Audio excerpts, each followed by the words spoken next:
প্রিয় শিক্ষার্থী, good morning. আমাদের ফিজিক্স ক্লাস আজকে আবার নতুনভাবে শুরু করব। আমাদের সাবজেক্ট কোড ছিল 65912 ফিজিক্স 1। আমরা যে বিষয়গুলো গত ক্লাসে বলেছি সেইগুলোর লার্নিং অবজেক্টগুলো আমরা আবার স্মরণ করে খাতায় নোট ডাউন করব, তারপরে এর বিস্তারিত প্রবলেমগুলো সলভ করব। এখন ম্যাথমেটিক্যাল প্রবলেম সলভ করতে গেলে অবশ্যই তোমার কিছু কার্যকর সূত্র মনে রাখতে হবে। আমাদের কার্যকর সূত্র আমাদের অনেকগুলো আছে এই ভেক্টর গুণনফলের রাশি বিষয়ে। যেমন একটি লার্নিং অবজেক্ট ছিল একক ভেক্টর। আমরা বলেছি একক ভেক্টর নির্ণয় করা যাবে কিভাবে? একটি ভেক্টর, সেই ভেক্টরকে যদি তার মান দ্বারা ভাগ দেওয়া যায় তাহলে আমরা ওই ভেক্টরটির একক ভেক্টর পাবো। তোমরা এটা যে কোনো ভেক্টরকে, আমরা গত ক্লাসে বলছি একটি ভেক্টর দেওয়া থাকলে সেই ভেক্টরের একক ভেক্টর বের করা যায়। যেমন আমরা যদি বলতাম যে এ একটি ভেক্টর, এরকম তার ভেক্টরের ভেক্টরটা, তাহলে তার একক ভেক্টর আমরা বের করতে পারতাম। কিভাবে? এ ভেক্টর ভাগ এ ভেক্টরের মান। তোমাদের কিন্তু আরও মনে রাখতে হবে একটি ভেক্টরের মান বের করার নিয়মটা কি। একটি ভেক্টরের মান সর্বদাই √ওভার তাদের সহগগুলোর স্কয়ার। এখন এই সহগ কাদের সহগ? আই জে কে, এগুলো আয়ত একক ভেক্টর বলে। আয়ত একক ভেক্টরের সহগ, যেমন আয়ের একক ভেক্টরের সহগ হলো 2, 3 এবং কে হলো 4। আমরা এখন যদি বলি এর মানটা কত, এদের 4, 9, 16 √29, এটা হলো ওই ভেক্টরটির মান। এই ভেক্টরটি যদি অ্যানালাইসিস করা যায়, আমরা কিন্তু গত ক্লাসে বলছি এই ভেক্টরটি যদি আমরা শুধু একটি অংশ লিখতাম তাহলে এটা ছিল এই ত্রিমাত্রিক। তিনটি অংশই আছে ত্রিমাত্রিক। একটি অংশ অফ করলাম, এটা কিন্তু দ্বিমাত্রিক ভেক্টর। আমরা যদি এই ভেক্টরটাকে আর একটা অংশ অফ করি তাই একমাত্রিক ভেক্টর। আমরা সবগুলো ভেক্টরেরই একমাত্রিক, দ্বিমাত্রিক এবং ত্রিমাত্রিক সবারই মান নির্ণয় করতে পারি, সবারই একক ভেক্টর বের করতে পারি। এটা আমাদের একটি লার্নিং অবজেক্ট। আমরা এখন দ্বিতীয় পয়েন্টে যাব। আমরা যে আয়ত একক ভেক্টর শিখছি, আই জে কে এক্সপ্লেইন করব কিভাবে।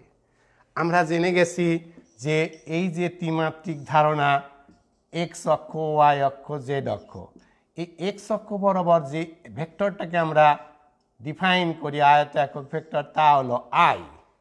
ওয়াই অক্ষ বরাবর যে ভেক্টরটা অ্যানালাইসিস করি বা আমরা একক ভেক্টর হিসেবে চিহ্নিত করি সেটা হলো জে, এবং জেড অক্ষ বরাবর হলো কে। তাহলে আয়ত একক ভেক্টরটা কি এবং এটা কোন অক্ষ বরাবর কোনটা, এটা আমাদের অবশ্যই ভালো করে মনে রাখতে হবে। এখন আমরা বলবো ডট গুণনফল। আয়ত একক ভেক্টরগুলোর কিন্তু ডট গুণনফলও আছে, ক্রস গুণনফলও আছে। আমরা গত ক্লাসে দেখাছি i dot i, j dot j, k dot k সমান 1। এখন যদি বলা হয় এই 1 কেন, প্রমাণ করো। We can prove that. First we have to take the formula. ফর্মুলাটা কি?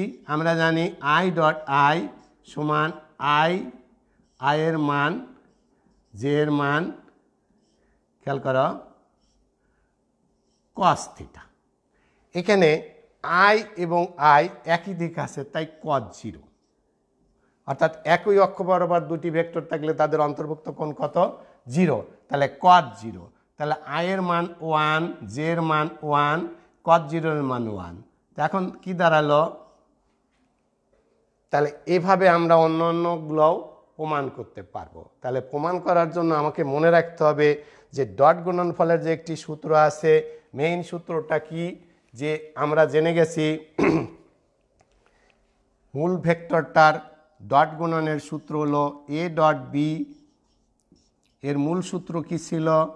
এর মান, বি এর মান, কস থিটা। এখন অনেকেই জানো না যে কস থিটাটা কি। এবং এ এবং বি ভেক্টর দুটি ক্রিয়ারত অবস্থায় যে অন্তর্ভুক্ত কোণ থাকে সেই অন্তর্ভুক্ত কোণকেই cos থিটা বলা হবে। তাহলে আমাদের এখানে আই এবং আয়ের সাথে আই এবং আয়ের সাথে এটা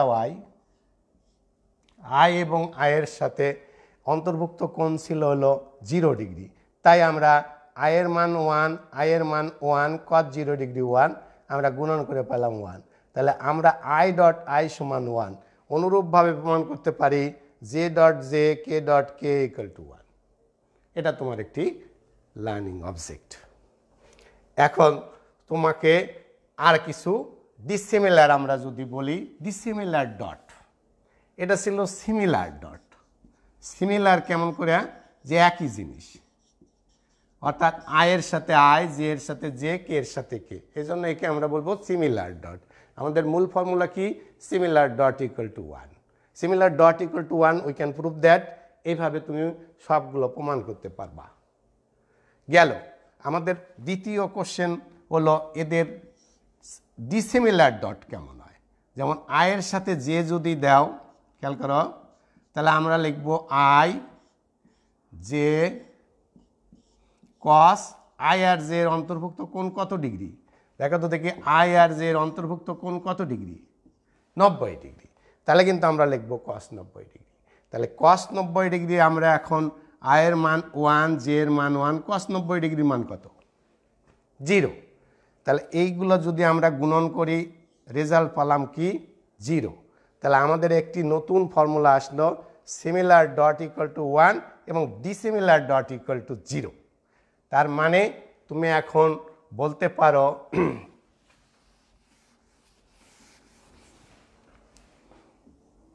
I dot J, J dot K, K dot I ইত্যাদি, জে ডট আই, এই সবগুলোই 0। তাহলে আমাদের আরেকটি লার্নিং আউটপুট আসলো, সেটা কি? Similar dot equal to 1, dissimilar dot equal to 0। আমরা প্রমাণ করে দিলাম। তাহলে এরকম ভাষায় সবগুলো এই আয়ত একক ভেক্টরের ডট গুণন এবং ক্রস গুণনের ফলাফলগুলো আউটপুটে নিয়ে আসতে হবে। হ্যাঁ, আমরা ডট গুণন দেখিয়েছি, এখন আমরা ক্রস গুণনটা দেখাবো।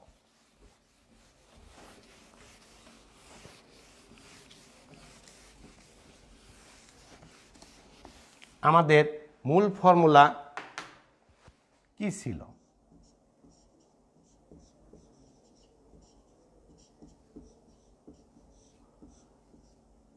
এর মান, বি এর মান, সাইন থিটা, আমরা একটা ভেক্টর চিহ্ন দেব। এটা ওই একক ভেক্টর ইটা, এটাকে আমরা ইটা বলি। তাহলে এটা ছিল ক্রস গুণন ফলের একটি ফর্মুলা বা কার্যকর সূত্র। মনে রাখতে হবে, ক্রস গুণনের ফলাফল কিন্তু একটি ভেক্টর রাশি। যদি বলা হয় ক্রস গুণন করলে দুইটি ভেক্টরকে ক্রস গুণন করলে স্কেলার রাশি পাওয়া যায় না ভেক্টর রাশি পাওয়া যায়, তাহলে আমরা আজকে থেকে জেনে যাব দুইটি ভেক্টর রাশির ক্রস গুণন করলে যে আউটপুট পাবো সেই আউটপুট একটি ভেক্টর রাশি। কিন্তু আমরা কিছুক্ষণ আগে দেখছি দুইটি ভেক্টর রাশি ডট গুণন করলে যে আউটপুটটা পাবো, খেয়াল করো, cos থিটা। দেখো এখানে কোনো ভেক্টর চিহ্ন দেওয়া হয়নি, তাহলে এইটা কিন্তু একটি স্কেলার রাশি। তাহলে আমরা একটি কোশ্চেন করতে পারি, দুইটি ভেক্টর থেকে আমরা কিভাবে গুণন করে ভেক্টর রাশি পেতে পারি, দুইটি ভেক্টরের গুণন করে আমরা কিভাবে স্কেলার রাশি পেতে পারি। তাহলে আমাদের মনে রাখতে হবে, দুটি ভেক্টরকে ভেক্টর গুণন করলে আমরা ভেক্টর রাশি পাবো, এবং দুইটি ভেক্টরকে আমরা যদি ডট গুণন করি, এই ডট গুণনের কিন্তু অনেকগুলো নাম আছে, একে স্কেলার গুণনও বলে।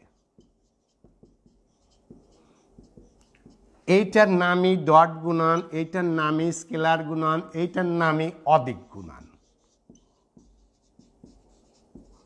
তাহলে এই যে বিভিন্ন বিভিন্নভাবে লিখছে, তোমরা উল্টাভাবে বুঝবে। ডট গুণনও যেটা, স্কেলার গুণনও সেটা, এবং অদিক গুণনও সেটা। অদিক গুণন একটি স্কেলার রাশি। তাহলে আমরা দুটো ভেক্টর থেকে ভেক্টর রাশিও পেতে পারি, দুটো ভেক্টর থেকে আমরা স্কেলার রাশি পেতে পারি। তোমাদের মূল পড়া ছিল ডট গুণন এবং ক্রস গুণন।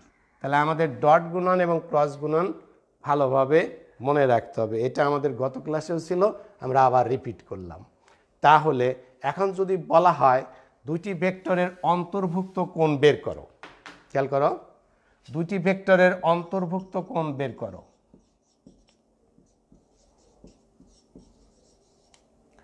তুমি দেখতে পাচ্ছ এই 1 নম্বর সূত্র থেকে অন্তর্ভুক্ত কোণ বের করা যাবে, 2 নম্বর সূত্র থেকে অন্তর্ভুক্ত কোণ বের করা যাবে।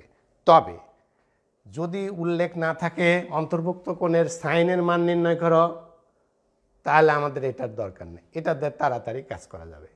আর যদি উল্লেখ থাকে সাইন থিটা বের করো, তাহলে আমাদের অন্তর্ভুক্ত কোণ সাইন থিটার সূত্রটা কি? এই যে সাইন থিটা এ ক্রস বি এর মান বি এর মান, আমরা পুরাটাকে একটা মানে নিয়ে গেলাম। কেন মানে? সাইন থিটা একটি স্কেলার রাশি। তাহলে আমাকে যদি বলে সাইন অন্তর্ভুক্ত কোণ সাইন থিটার মান কত, এটা।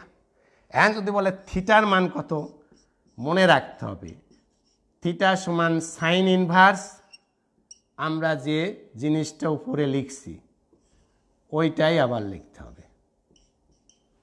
তাহলে মনে রাখতে হবে যে আমরা অন্তর্ভুক্ত কোণ কিন্তু সাইন থিটা না, অন্তর্ভুক্ত কোণ কিন্তু থিটা। তাহলে অন্তর্ভুক্ত কোণ যদি বলা হয় অন্তর্ভুক্ত কোণের সাইন থিটা বের করো, তাহলে দিস ফর্মুলা।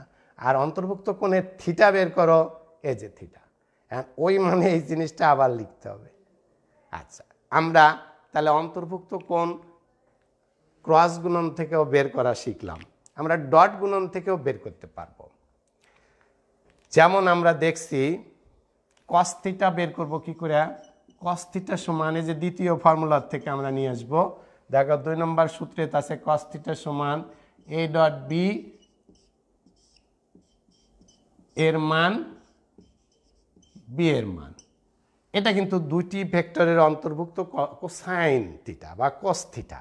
তাহলে এইটা যদি বলে অন্তর্ভুক্ত কোণ নির্ণয় করো, cos inverse A dot B এর মান বি এর মান। তাহলে আমরা কিন্তু জেনে গেলাম অন্তর্ভুক্ত কোণ ক্রস প্রোডাক্ট থেকেও বের করতে পারি, অন্তর্ভুক্ত কোণ ডট গুণন থেকেও বের করতে পারি। আমাদের কিন্তু মনে রাখতে হবে এইটার নাম ক্রস গুণন, কেউ বলে ভেক্টর গুণন, কেউ বলে দিক গুণন, একই জিনিস। তাহলে তোমাকে মনে রাখতে হবে এই যে বিভিন্ন নাম ক্রস গুণন, ভেক্টর গুণন, দিক গুণন, এর আউটপুটটা কেমন, আউটপুটে কি কি বার করা যায়। তাহলে এই যে একটি সূত্র, এই সূত্র থেকে কিন্তু আমরা দেখলাম যে অন্তর্ভুক্ত কোণও বের করা যায়, আবার এ সূত্র থেকেও অন্তর্ভুক্ত কোণ নির্ণয় করা যায়। যদি উল্লেখ না থাকে এই working formula more easy than this formula, অর্থাৎ ডট গুণনের ফলাফলের সাথে সাহায্যে সহজেই অন্তর্ভুক্ত কোণ নির্ণয় করা যায় ক্রস গুণনের ফলাফলের চেয়ে। এখন আমাদের এই অন্তর্ভুক্ত কোণ বের করার পরে আরও আমাদের গাণিতিক সমস্যা আসতে পারে। যেমন দেখাও পরস্পর সমান্তরাল। তাহলে সমান্তরাল দুটি ভেক্টরের অন্তর্ভুক্ত কোণ কত? একটি ভেক্টর আর একটি ভেক্টর, সে এটা পি ভেক্টর বা এ ভেক্টর, বি এটা ভেক্টর। দুটি ভেক্টর যদি পরস্পর সমান্তরাল হয়, দেখো তো অন্তর্ভুক্ত কোণ কত ডিগ্রি? নিশ্চিত 0 ডিগ্রি।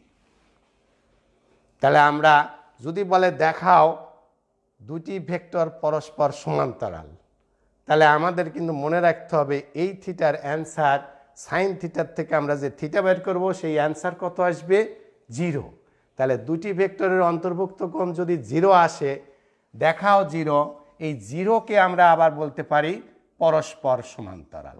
তাহলে 0 ডিগ্রিকে আমরা পরস্পর সমান্তরাল দুইটি ভেক্টর এ কথা বলতে পারি। তাহলে দুটি ভেক্টর পরস্পর সমান্তরাল প্রমাণ করার জন্য থিটা বাই করব, থিটার মান কত পাওয়া যাবে? 0।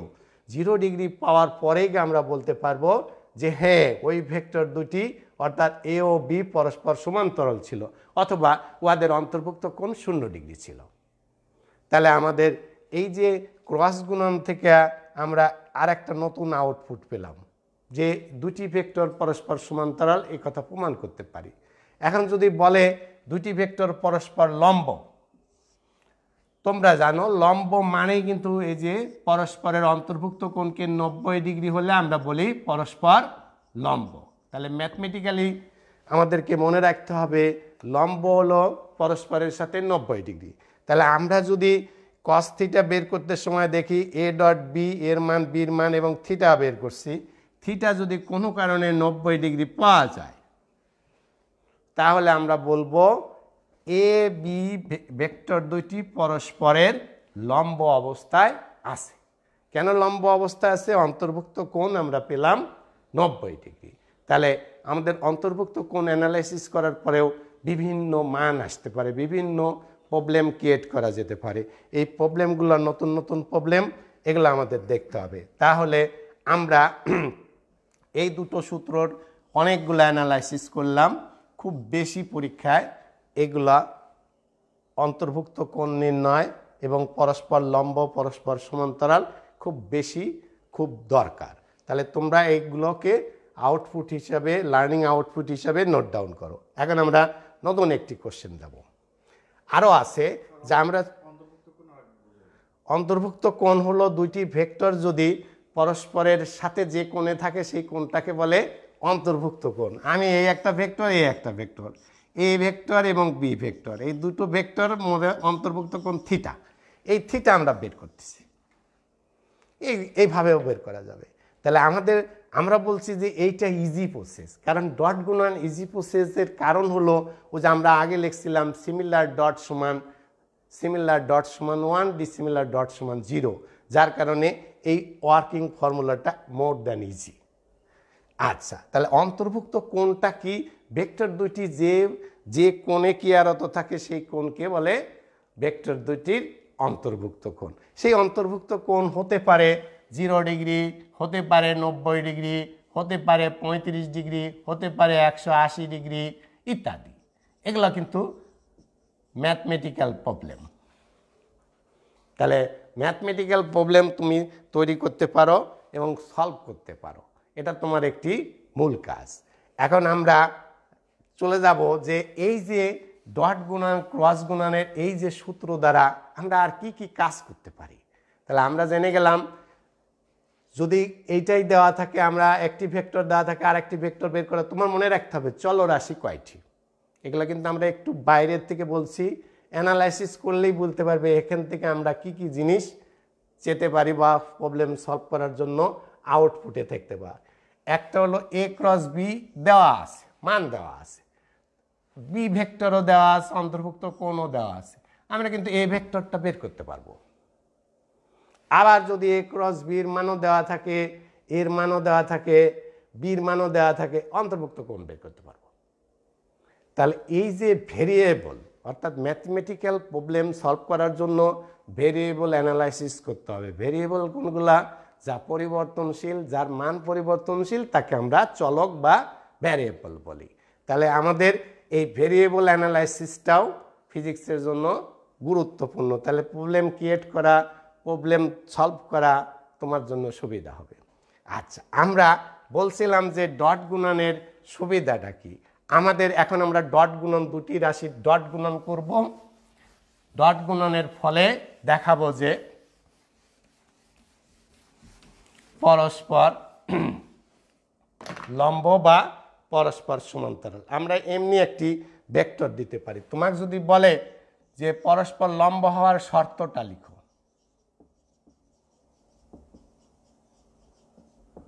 তাহলে দুটি ভেক্টর পরস্পর লম্ব হবার শর্তটা কি? এইটা আসবে। এখন যদি বলে দুটি ভেক্টর সমান্তরাল হবার শর্ত কি?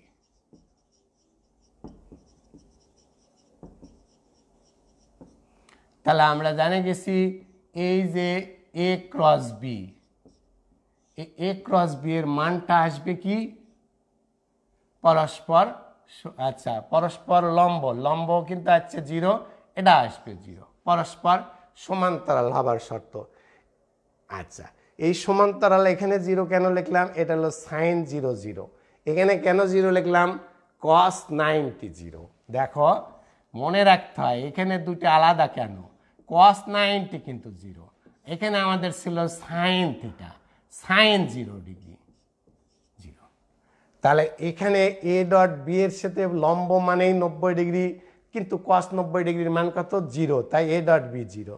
আমাদের বলছি পরস্পর সমান্তরালে, সমান্তরালের অন্তর্ভুক্ত কোণ কত ডিগ্রি 0 ডিগ্রি, সাইন 0 এর মান কত 0, দিস ইজ দ্য ফর্মুলা। ওকে, তাহলে আমাদের এরকম গেল। এখন তোমাকে বলা হয়েছে ভেক্টর রাশির যে তোমার আরেকটি গুরুত্বপূর্ণ সূত্র আছে, সেটা হলো একটা হলো ত্রিভুজ সূত্র, ভেক্টর রাশির ত্রিভুজ সূত্র খুব বেশি ইম্পর্টেন্ট বিষয়। তা এই ত্রিভুজ সূত্র কিন্তু আমরা সংজ্ঞা খুব ভালো বলতে পারি না। তাহলে আমরা যদি একই ক্রমে দুইটি ভেক্টরকে সূচিত করি, সে একটি ত্রিভুজের A B sir A B বাহু দ্বারা পি ভেক্টর, বিসি বাহু দ্বারা কিউ ভেক্টর, দেখো খেয়াল করো যে একই ক্রমে আছে, তাহলে ওই বিন্দু থেকে অঙ্কিত বিপরীত বাহুটি, ওই ত্রিভুজের বিপরীত বাহুটি অর্থাৎ এসি উহাদের লব্ধির মান ও দিক নির্দেশ করবে। অর্থাৎ আমরা কিন্তু বলতে পারি যে পি ভেক্টর এবং কিউ ভেক্টরের লব্ধিটা কত আর ভেক্টর। এটা হলো ত্রিভুজ সূত্র। কার ত্রিভুজ সূত্র?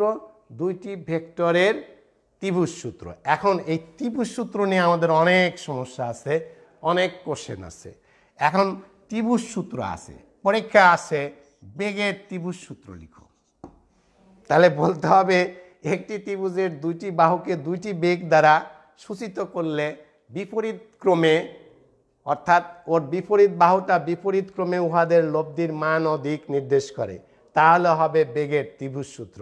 যদি বলে বলের ত্রিভুজ সূত্র লিখো, তাহলে আমাকে কিন্তু এই দুইটি কি বল বলতে হবে। ত্বরণের ত্রিভুজ সূত্র লিখো, কারণ আমরা জেনে গেছি দিক রাশির ত্রিভুজ সূত্র, দিক রাশির ত্রিভুজ সূত্র একইভাবে প্রযোজ্য। বেগের ত্রিভুজ সূত্র, বলের ত্রিভুজ সূত্র, ত্বরণের ত্রিভুজ সূত্র ইত্যাদি।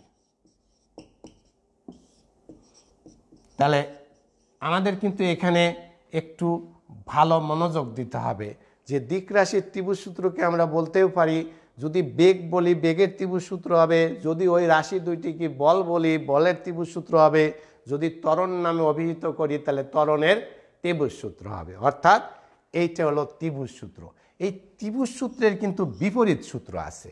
আমি যদি একটি ত্রিভুজের তিন বাহু বরাবর একই ক্রমে তিনটি বাহু দ্বারা তিনটি ভেক্টরকে সূচিত করি, খেয়াল করো, দেখো একই ক্রম কি, এই ক্রমটা একই দিকে গেছে, এই ক্রমটা কি ছিল এই দিকে গেছে, ভেক্টরটা আছে এই দিকে, ক্রমটা অর্ডারটা দেখতে হবে। তাহলে এটা হলো ত্রিভুজ সূত্রের বিপরীত সূত্র। একই ত্রিভুজের একই ক্রমে যদি তিনটি বাহু দ্বারা, একটি ত্রিভুজের তিনটি বাহু দ্বারা তিনটি ভেক্টর রাশিকে সূচিত করা যায়, খেয়াল করো একই ক্রমে, তাহলে কি পাব? আমরা বলবিদ্যায় পড়ব আউটপুট কি পাবো? 0। এর মূল কারণটা যদি তুমি ব্যাখ্যা করো তাহলে কিন্তু ব্যাখ্যা করে এটা প্রমাণ করে দিতে পারো। কেন? তুমি জানো এই দুইটার লব্ধি হলো এইটা, পি কিউ এর লব্ধি হলো এইটা। এখন এইটা আর এইটা সমমানের দুইটি ভেক্টর, কিন্তু দিক চিহ্ন বিপরীত, তাই তাদের যোগফল 0।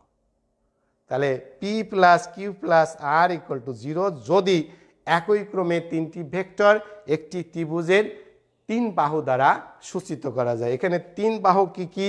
এবি বাহু বরাবর পি কিউ ভেক্টর, বিসি বরাবর কিউ ভেক্টর এবং সি এ বরাবর আর ভেক্টর আছে, তাই আমরা লিখছি পি প্লাস কিউ প্লাস আর। তুমি বাহু দ্বারাও প্রকাশ করতে পারো, যেমন এ বি বাহু যোগ বিসি বাহু ভেক্টর চিহ্ন দেব সি এ বাহু সমান 0।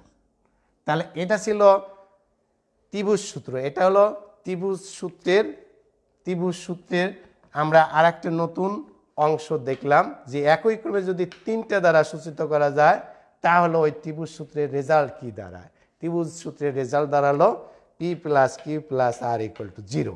একই ক্রম হতে হবে, কিন্তু কেউ যদি এই অ্যারো যদি এই দিক দেয় তাহলে কিন্তু দিস রেজাল্ট। তাহলে দেখো একটি অ্যারো কত সুন্দর একটি নতুন ফর্মুলা তৈরি করছে। তাহলে ভেক্টর রাশি চিহ্নিত করার ক্ষেত্রে অবশ্যই দিক নির্দেশন করতে হবে।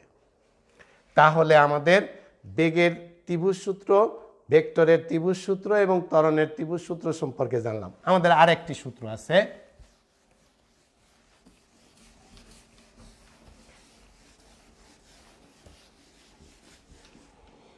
সামান্তরিক সূত্র।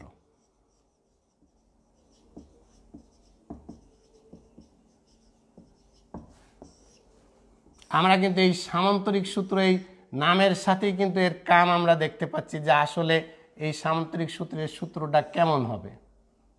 আমরা যদি এ বি সি ডি একটি সামান্তরিক চিহ্নিত করি, এই সামান্তরিক সূত্রটাকে আমরা কিন্তু ভাষায় বলতে পারি না। একটি সামান্তরিকের যদি দুইটি শোণিত বাহুকে, খেয়াল করো, দুইটি ভেক্টর দ্বারা সূচিত করা যায়, আমরা কিন্তু একটি সামান্তরিক এবিসিডি অঙ্কন করছি। এবিসিডি সামান্তরিকের এবি বাহু দ্বারা একটি ভেক্টর পি ভেক্টর এবং এডি বরাবর কিউ ভেক্টর সূচিত করছি। সামান্তরিক সূত্র অনুসারে ওই বিন্দু থেকে অঙ্কিত সামান্তরিকের কর্ণটি, এটা কিন্তু কর্ণ, এসি কিন্তু কর্ণ, উহাদের লব্ধির মান ও দিক নির্দেশ করে। তাহলে সামান্তরিক সূত্র কাকে বলে? একটি সামান্তরিকের দুইটি শোণিত বাহু দ্বারা দুইটি ভেক্টরকে সূচিত করলে ওই বিন্দু থেকে অঙ্কিত ওই সামান্তরিকের কর্ণটি ওই দুইটি ভেক্টরের লব্ধির মান ও দিক নির্দেশ করে। তাহলে এইটা আমরা যদি আর দ্বারা সূচিত করি, এটা আর, অন্তর্ভুক্ত কোণ সে আলফা। তাহলে আমাদের এই আর এর একটি মান নির্ণয়ের সূত্র আছে। আর এর মান নির্ণয়ের সূত্রটা কি মনে রাখতে হবে? আর সমান √/p² q² 2pq cos alpha. এই আলফাটা কি? ওই দুইটি ভেক্টরের অন্তর্ভুক্ত কোণ। এই যে আমরা দেখাচ্ছি দুটো অন্তর্ভুক্ত কোণ, এটা হলো সামান্তরিক সূত্রের লব্ধি বল। আচ্ছা, এইটা আমরা লব্ধির নামে ডাকি। আমাদের অনেক সময় পরীক্ষা আসে বলের সামান্তরিক সূত্র লিখো, তাহলে কিন্তু এই পি বল কিউ বল বলতে হবে। আমাদের অনেক সময় আসে বেগের সামান্তরিক সূত্র লিখো, তাহলে আমাকে কিন্তু বলতে হবে পি এবং কিউ দুটি বেগ। আমাকে অনেক সময় বলতে হয় ত্বরণের সামান্তরিক সূত্র লিখো। তাহলে এই যে পি কিউ দুটি ভেক্টর রাশিকে দুটি ত্বরণ দ্বারা সূচিত করা যাবে। তাহলে আমাদের অন্তর্ভুক্ত কোণটাকেও সুন্দরভাবে, তাহলে অন্তর্ভুক্ত কোণ দুইটাকে আমাকে সুন্দরভাবে মনে রাখতে হবে কিভাবে আমরা অন্তর্ভুক্ত কোণ নির্ণয় করতে পারবো। তাহলে অন্তর্ভুক্ত কোণকে আমরা এই যে cos আলফা দ্বারা সূচিত করছি, এটা ছিল সামান্তরিক সূত্র। তাহলে দিক রাশির সামান্তরিক সূত্র একই সাথে আমরা বললাম বলের সামান্তরিক সূত্র, বেগের সামান্তরিক সূত্র, ত্বরণের সামান্তরিক সূত্র।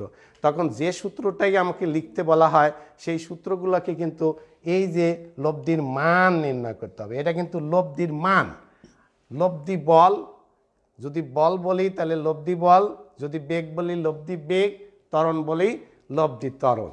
তাহলে দুইটি ভেক্টর রাশির আমরা একটি সামান্তরিকের দুইটি শোণিত বাহু দ্বারা সূচিত করলে তাদের লব্ধির মান ও দিক সূত্রের সাহায্যে বের করা যায়। এটা ছিল লব্ধির মান। এখন যদি বলা হয় দিক নির্ণয় করব কি কোন সূত্রের সাহায্যে, আমাদের দিক নির্ণয়ের সূত্র হলো ট্যান থিটা। সে এটা থিটা কোণে আছে, লব্ধি বলটা থিটা কোণে আছে, Q sine alpha P plus Q cos alpha. খেয়াল করো আলফাটা কি অন্তর্ভুক্ত কোণ, তাহলে আমরা যদি বলে লব্ধির মান নির্ণয় করো, এই যে লব্ধির দিক নির্ণয় করো, এখনো কিন্তু দিক হয় নাই, দিকে ট্যান থিটা বের হচ্ছে। আমরা যদি দিকটা বের করতে চাই তাহলে ট্যান ইনভার্স ওই কথায় লিখতে হবে Q sine alpha P plus Q cos alpha. তাহলে আমরা জেনে গেলাম যে বলের বা দিক রাশির সামুদ্রিক সূত্র থেকে সরাসরি ওই দুটি ভেক্টর রাশির লব্ধির মান বের করতে পারি এবং ওই দুইটি ভেক্টর রাশির লব্ধি কত অ্যাঙ্গেলে কার সাথে ক্রিয়ারত আছে। আমরা বলছি যে সে পি বলের সাথে লব্ধিটা ক্রিয়ারত আছে। এই যে লব্ধি বলটা পি বলের সাথে থিটা কোণে ক্রিয়ারত আছে, সেই থিটার মান বের করছি। তাহলে আমরা সামুদ্রিক সূত্রের সাহায্যে দুটি ভেক্টর রাশির লব্ধির মান এবং দিক নির্ণয় করতে পারি। এই অন্তর্ভুক্ত কোণ যদি তোমার তিনটা কেস আছে, একটি কেস অন্তর্ভুক্ত কোণ যদি 0 ডিগ্রি হয় তখন তোমার কি সূত্র দাঁড়ায় মনে রাখতে হবে। আর তখন কি মানে পরিণত হয়, কিউ স্কোয়ার তোমরা জানে গেছো যে cos 0 ডিগ্রি 1, তাহলে P plus P square plus Q square 2pq, যাকে আমরা বীজগণিতের ভাষায় বলতে পারি P plus Q whole square. তাহলে আমরা আউটপুটে কি পেলাম, পি প্লাস কিউ। তাহলে তোমাকে যদি বলা হয় দুইটি ভেক্টর রাশির অন্তর্ভুক্ত কোণ যদি 0 ডিগ্রি হয় তাহলে তাদের লব্ধি বলের মান কত, তাহলে তাদের লব্ধি বলের মান তাদের ভেক্টর দ্বয়ের যোগফলের সমান, অর্থাৎ পি প্লাস কিউ। এই কোশ্চেন কিন্তু খুব ইম্পর্টেন্ট এবং পরীক্ষায় খুব থাকে। তাহলে আমাদের মনে রাখতে হবে যে যে আমাদের লব্ধি বলের 0 ডিগ্রি হলে কি আনসার। আমরা আর একটা অ্যানালাইসিস করব 180 ডিগ্রি হলে কি আনসার।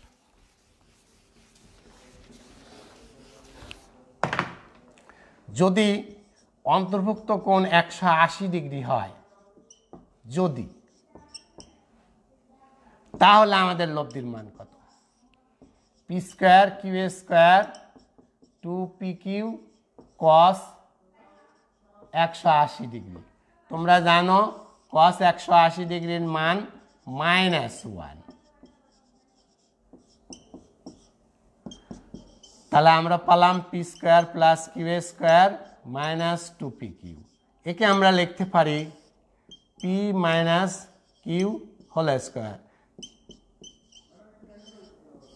আমরা অল্টারনেট সাইন বললাম কি জন্যে, এটা অল্টারনেট সাইন কেন, আমরা জানি না পি বড় কি কিউ বড়, কিন্তু যদি বলা হয় পি গ্রেটার দ্যান কিউ তাহলে আমরা কিন্তু বিয়োগ চিহ্ন দিতে পারতাম। তাহলে আমরা জেনে গেলাম দুইটি দিক রাশির বা বলের অন্তর্ভুক্ত কোণ যদি 180 ডিগ্রি হয় লব্ধি বলের মান কত, পি মাইনাস কিউ। একে আবার নতুন ফর্মুলায় দেখা যায় উহাদের বিয়োগ ফলের সমান। কি নাম, উহাদের বিয়োগ ফলের সমান। কি নাম, উহাদের যোগ ফলের সমান। তাহলে আমাদের এ দুটো সূত্র অ্যানালাইসিস করছি। একইভাবে কিন্তু তুমি বলতে পারো 90 ডিগ্রি হলে কি অ্যান্সার আসবে। তাহলে আরও অন্য অন্য মানগুলো দিয়ে তোমরা অ্যানালাইসিস করতে পারো। 90 ডিগ্রি দিলে কেমন হয় আমরা একটু দেখে আজকের ক্লাসটা শেষ করব। খেয়াল করো, আমাদের বলা হয়েছে অন্তর্ভুক্ত কোণ যদি 90 ডিগ্রি হয় যদি, তাহলে আমাদের মেইন সূত্রটা কি ছিল, লব্ধি বলটা ছিল P square Q square 2pq cos theta বা cos আলফা, যে নামেই দেখো P square Q square 2pq cos 90 যদি 90 হয়। বলো cos 90 এর মান কত, cos 90 এর মান আমরা জেনে গেছি cos 90 ডিগ্রির মান 0। তাহলে আমাদের রেজাল্ট কি আসছে, P square plus Q square, এটা আসছে 0। তাহলে বলা হয় দুটি পরস্পর লম্বভাবে ক্রিয়ারত ভেক্টর দুটির লব্ধি বলের মান কত, P square plus Q square. এইটা ছিল আমাদের সামান্তরিক সূত্রের ভেক্টর সামান্তরিক সূত্রের অ্যানালাইসিস। তোমরা এই ভেক্টর সামান্তরিক সূত্র পরের চ্যাপ্টারে বা কোথাও আছে প্রমাণ করা শিখবে এবং এগুলো আমরা দেখালাম এই বিভিন্ন মানগুলো কিভাবে ভেক্টর রাশির গুণনফলের সাহায্যে কি আমরা নির্ণয় করতে পারি। তাহলে অনেক সময় বলে লব্ধি বল কাকে বলে, আমরা সংজ্ঞা দিতে পারি না।